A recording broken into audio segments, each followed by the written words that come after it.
Good morning, student.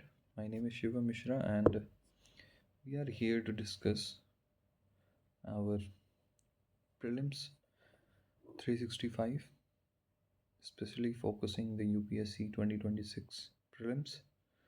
We have already covered some of the other topics of uh, PT 365 environments part, and as I have promised you guys to uh, discuss the videos, discuss the PDFs, discuss the whole informations in further videos, so it cannot get boring or it cannot get accumulated at one point where you can't even comprehend.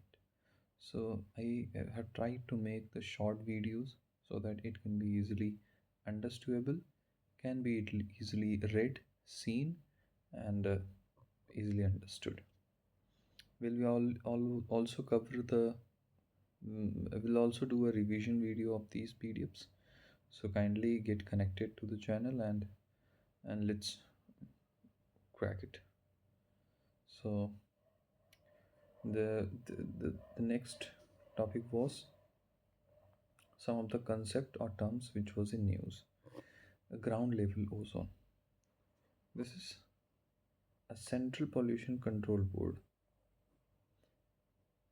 report found Delhi National NCR to be worst impacted by the ozone pollution, followed by the Mumbai metropolitan. Ground level ozone, as we know that we have the division of layers. Here we have the troposphere,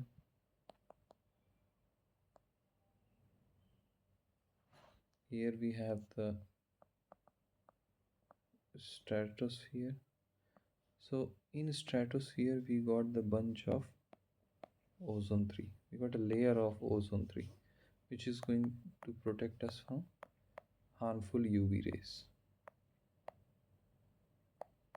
But due to some conditions, like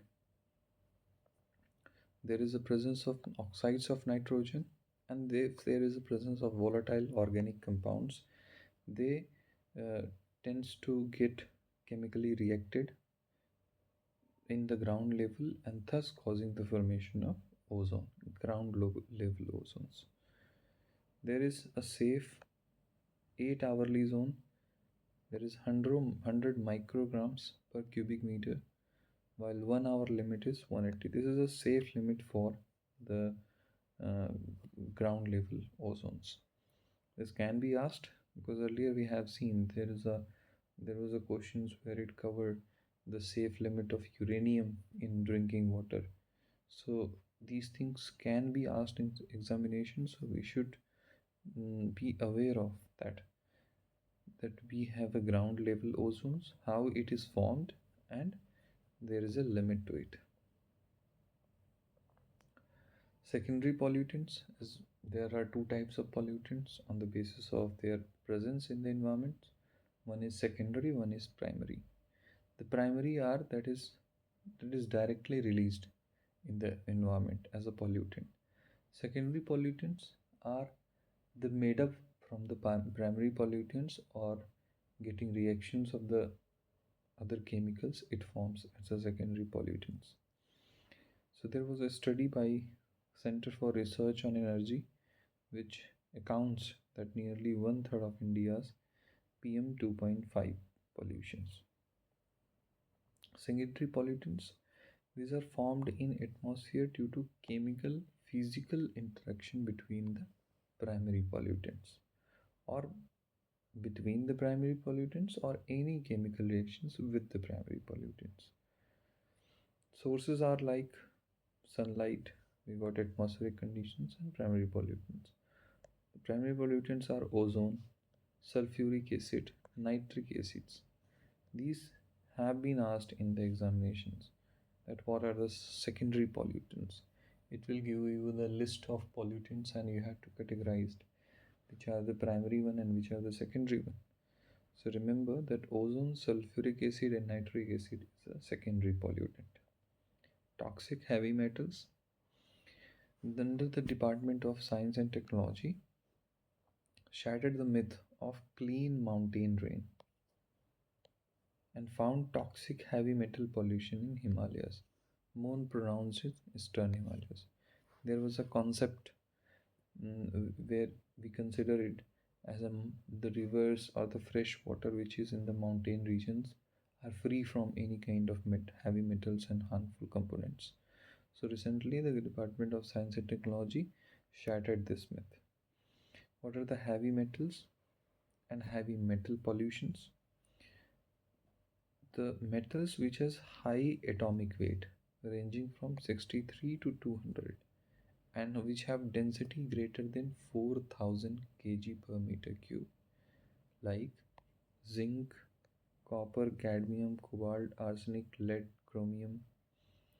Over 50 elements are considered as a heavy metal on the periodic table, of which 17 are extremely lethal. Occurrence, they naturally occurs in earth crust. They are non-degradable, accumulate over the decadal time scale in soils. Sources are bedrock, atmospheric transportation from volcanic emissions, and wind erosions. Metal based industrial activities like smelting, mining, foundries, and leaching of metals. Agriculture and household activities also contribute in the emission of heavy toxic elements. Cadmium, we have the problem of it is a carcinogenic, so bone damage, lung cancer, all it causes these things. Lead, it causes the neural disorders. Arsenic, it caused a high toxic in inorganic form, and it causes skin, cardiovascular disease, and diabetes. Per and polyfluoroalkyl substance PFAS. There was a research discovered 20 species of bacteria that are capable of breaking the PFAS. What is PFAS? It is a chemical having carbon fluoride bonds which are very strong and do not degrade easily. They can resist grease, oil, water, and heat. Application is like they are used in cookware. We have now we have the popularity of non-stick pans where there is a coating of non-sticks. That non-stick is made from PFAS, polyfluoroalkyl substance, which are used in cookwares, which are used in food packagings, processing equipments. Fabrics are now also using PFAS and foams. They are known as forever chemicals. Means once they are emitted into the environment, they are the very long life, and because of very strong and non-degradable easily, they last long in the environments, causing pollutions in a longer runs. It because of it lasts long, it bioaccumulates in humans and animals. Green firecrackers easing temporarily the blanket ban. There was a firecracker issues in national uh, capital regions in Delhi. The Supreme Court has allowed the government to approve the green crackers. We need to understand what are the green crackers. They are low thermite amount, minimum uses of aluminium, does not contain barium substance used in firecrackers to add green color. It uses potassium nitrate as oxidant. Benefit is it reduces at least 30% emission. Then we need to note that green crackers does not mean that they do not emit any kind of emissions. They emit, but there is a reduced of at least 30% of emissions using particulate matter. CSIR, Center for Science and Industrial Research, they have they have identified and certified with the logo. First, it was introduced in Arjun Gopal versus Union of India judgment, banned conventional firecrackers because of the Delhi pollution's problem during the November and December. months where there is a still years, there is a winter approaching, there is a lowering of temperature that causes the strapping of airs because of infrastructural issues also, because most of the infrastructure surrounds having a very low ventilation system, creating very packed environment in the city, which you do not get that air or wind or pollutants to be passed. So that also accumulate with time and causes a pollution dome like structure. So during these festive seasons like Diwali, the firecrackers are burnt in a huge number, and that causes pollutions in those areas. And that is why Supreme Court banned those firecrackers. But recently there was a judgment where it allowed the green firecrackers. Green firecrackers are low thermite, low ammonium uses. It does not contain barium. The one thing we need to understand, this is not a complete elimination of any kind of emission of carbon dioxide, monoxide, sulfur dioxide, nitrogen dioxide. There is a 30% reduction to it.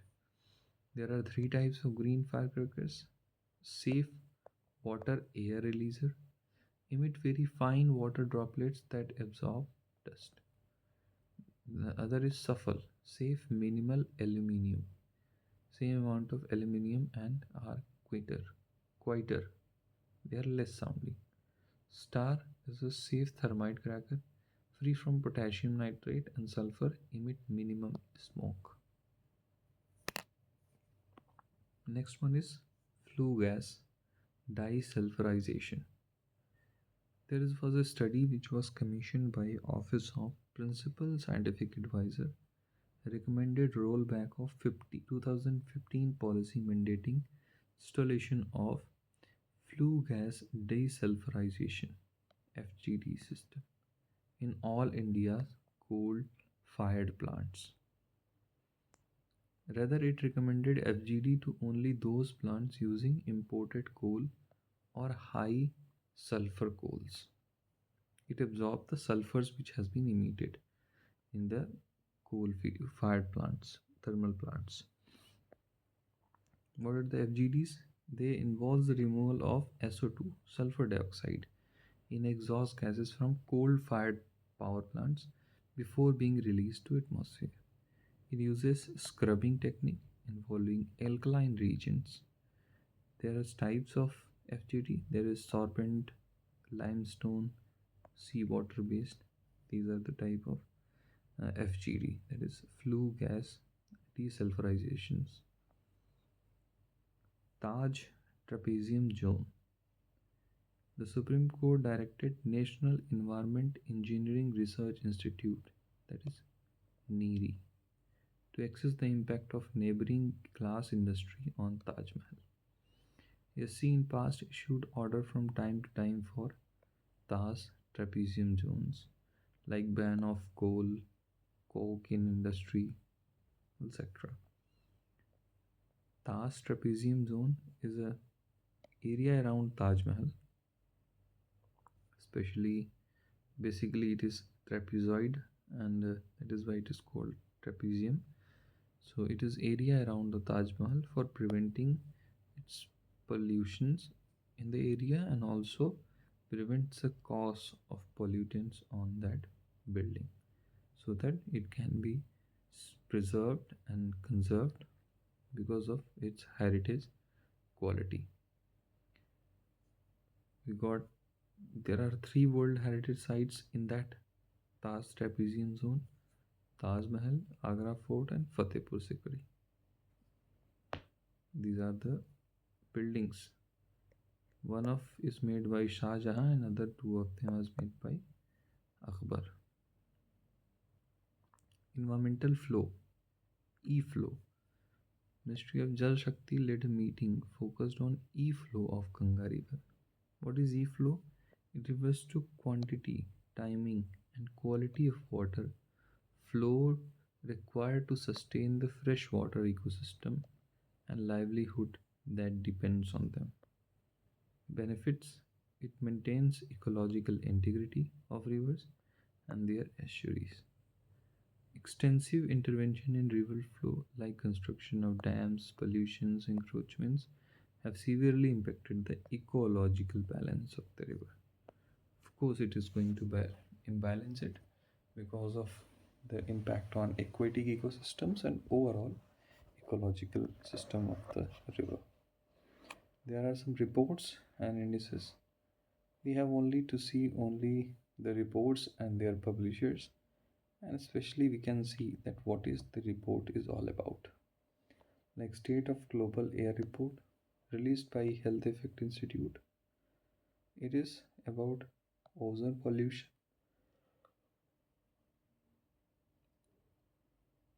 That is, India has a third highest exposure of ozone. Another is annual update of Air Quality Life Index developed by Michael Greenstones. It highlights that air pollution meeting WHO guidelines could extend Indian residents' lives by 3.5 years on average, with Delhi seeing 8.2-year gain, that is highest. South Asia continues to be world's most polluted region. Global trade mandate on mobilizing trade to curb the plastic pollutions. It has been released by UNCTAD. Trade Global trade update on mobilizing trade to curb the plastic pollution. Next topic is sustainable development. There is a 10-year completion of sustainable development goals.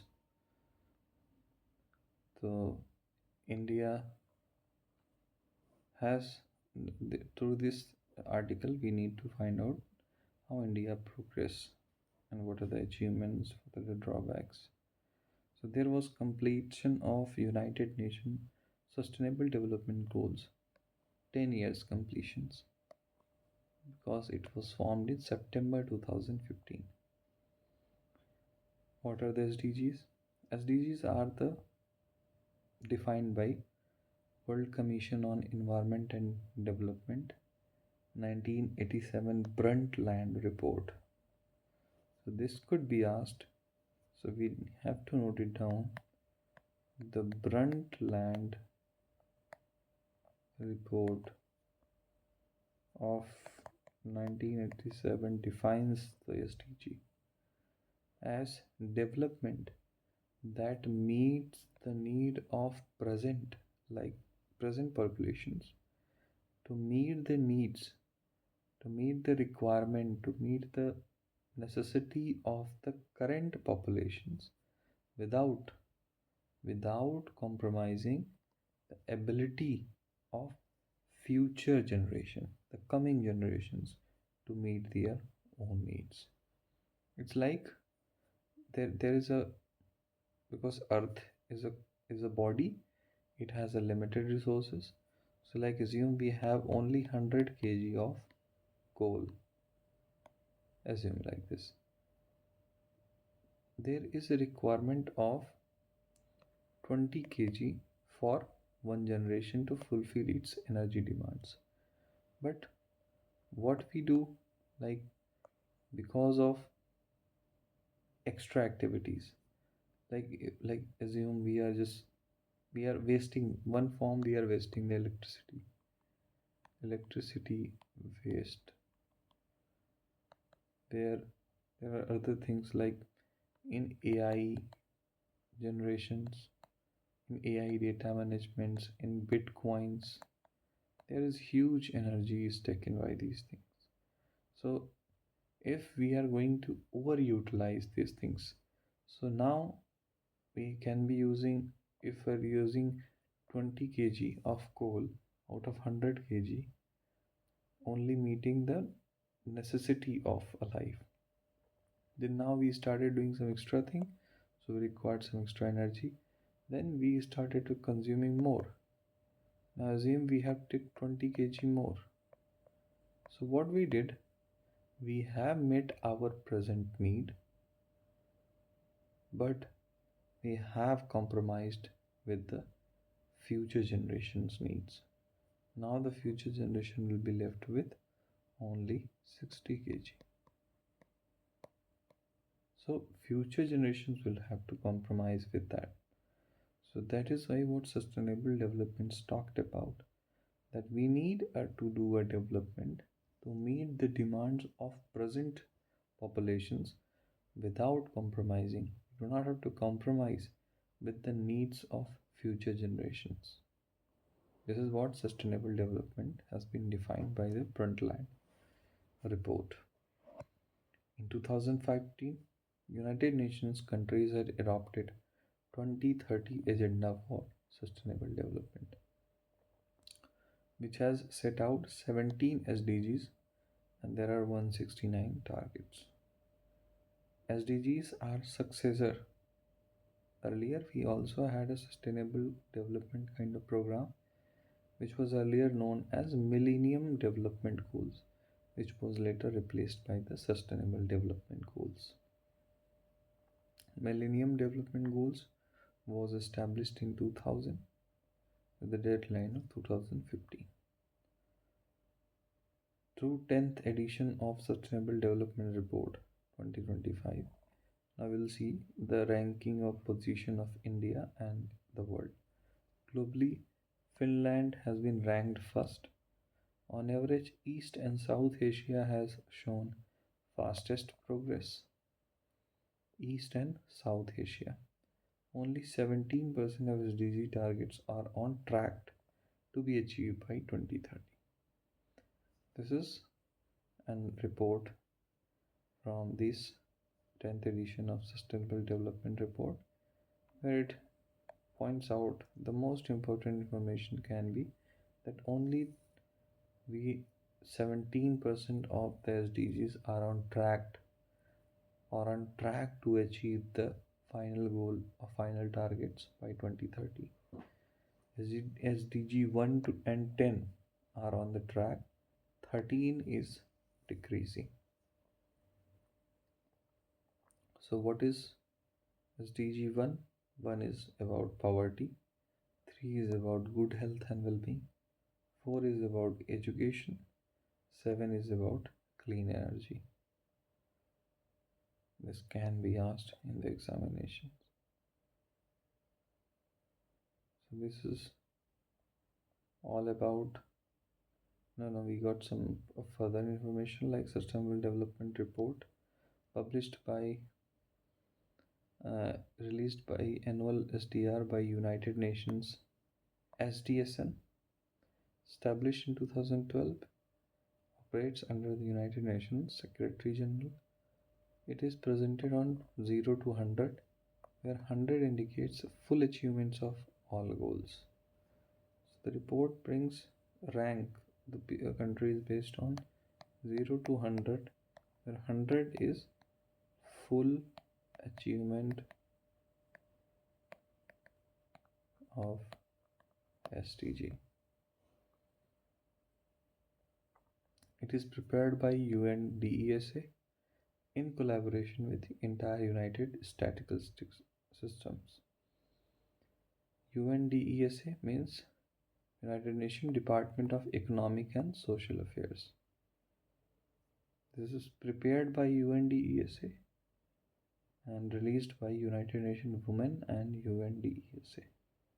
The theme was Progress on Sustainable Development Goals, the Gender Snapshot 2025. This was the theme of it. SDG Index in India, it has been released by Niti Aayog, which is a central coordinating body, a think tank of India. District SDG Index, it has been released by Niti Aayog. Mizoram, Hanathial, that is located in Mizoram, has ranked best performing district in India. National Indicator Framework, released by MOSPI, Ministry of Statistics and Program Implementations. Voluntarily National Review Report, released by Niti Aayog, makes India's third voluntarily national review submissions. So thank you for watching this. We'll be discussing further topics in our next video.